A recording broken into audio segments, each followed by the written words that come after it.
On to D now. During a huge event of Coolidge's presidency, the Great Mississippi Flood of 1927, in which about 1.5 million people were displaced from their homes, many of whom, by the way, lost their savings and all their possessions and everything, Coolidge did nothing to begin with.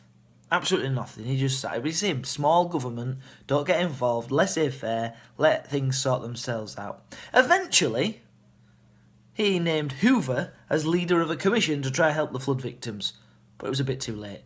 Warren Harding might have got away with laissez-faire for 2 years because no major incident occurred, but under Coolidge, he faced economic ruin of thousands of farmers and a flood disaster, and both times he did almost nothing to help.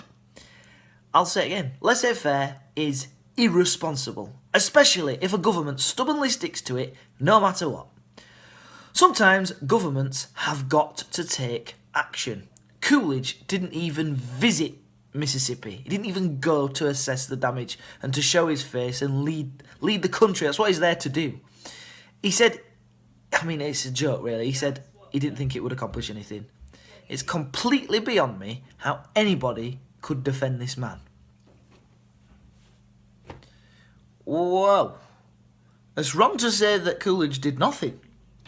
Hoover's reputation was massively enhanced by his actions in Mississippi, and it helped him to secure the presidency in 1929. Hoover's job that he did in Mississippi was so good, it helped him to become president. Louisiana was given over $1 million to rebuild, and millions more was spent on flood defences along the Mississippi. Coolidge was focusing on the future, not on what had just happened, on stopping it from happening again.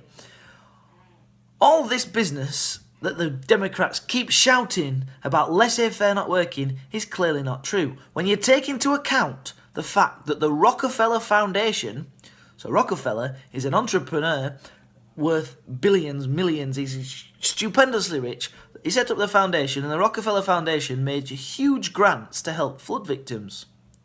A rich person who got richer in the 1920s, spending money to help people, and it working. Exactly what we kept saying would happen.